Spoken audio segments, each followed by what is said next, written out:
And the offensive threat for South Carolina is going to be Wolverine, wide receiver for the Bulldogs. Wolverine actually right now has 319 yards on the season with 20 catches. And, 5'11", definitely a deep threat, works great off of screens, and right now averaging about 16 yards per play. Well, Nate, this is going to make for an interesting second half. I was watching the other day, Andy Dalton actually threw 4 fourth-quarter interceptions, and, it could come down to that. Turnovers could be a key factor in this game. So that could have just sealed their fate, and or we could have an interesting second half.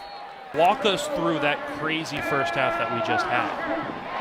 First half was definitely crazy, a little bit slow to begin with, definitely even all the way up until South Carolina State had a turnover and they scored, and they took over the game. We're at a 27-13 lead right now with the second half kickoff about to begin. And we are definitely looking for an exciting second half because Bethune-Cookman's defense actually was doing a great job up until that turn of events. And Bethune-Cookman won the coin toss before the game. They deferred to the second half, so they will receive the kickoff here. And a player that we have not talked much about except for these kick returns is Jimmy Robinson. That's for sure, yeah. Jimmy Robinson, again, has not been a huge factor in this game so far, but on the receiving end at least, he has not been a huge factor. But on kickoff returns, on the other hand, I believe he has already a little over 80 yards return total, which has put Bethune in a very great position on all of their offensive drives. John L. Brown there with that penalty, who has had an awesome game today. I believe he has 5 unassisted tackles and has been just playing a complete game. See, look at the way he escapes the pocket here. Fantastic throw on the run, even better of a catch by DeMontrez Burrows. Now again, remind everyone, this is a huge game for both teams. Bethune-Cookman and South Carolina State both looking for a spot in the Celebration Bowl. North Carolina A&T was the team right below Bethune, and although North Carolina A&T had a fantastic win against Howard today in fashion 64-6, and even though they won that game, if Bethune-Cookman loses, they're still in the number 1 position, being 4-1 in the MEAC conference.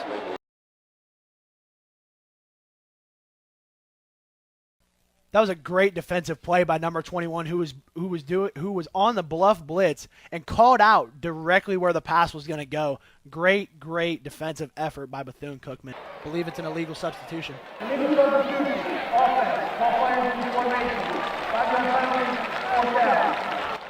And so officially it'll be 4th down and 11 for the punt. Don't put it past South Carolina State though.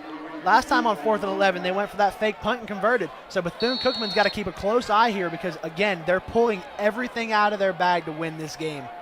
Again, though, as mentioned earlier, the rushing game is a huge factor right now. As of right now, South Carolina is leading the game with 213 rushing yards on 39 attempts, and Bethune-Cookman is 33 of 96. You know what I've noticed more and more in football nowadays is the safeties, linebackers, they're bringing that punch back.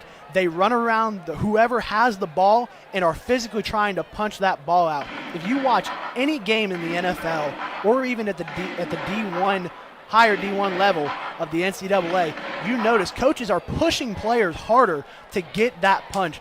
Again, as mentioned earlier, North Carolina A&T had a huge win over Howard today with a 64-6 win. So although Bethune-Cookman may lose today, they will still be at the number 1 position going into next week. Fantastic game by both quarterbacks. All 3 quarterbacks who were in this game played an absolutely fantastic game. And as Nick said before, that revolving door of quarterbacks potentially decided this game for South Carolina State.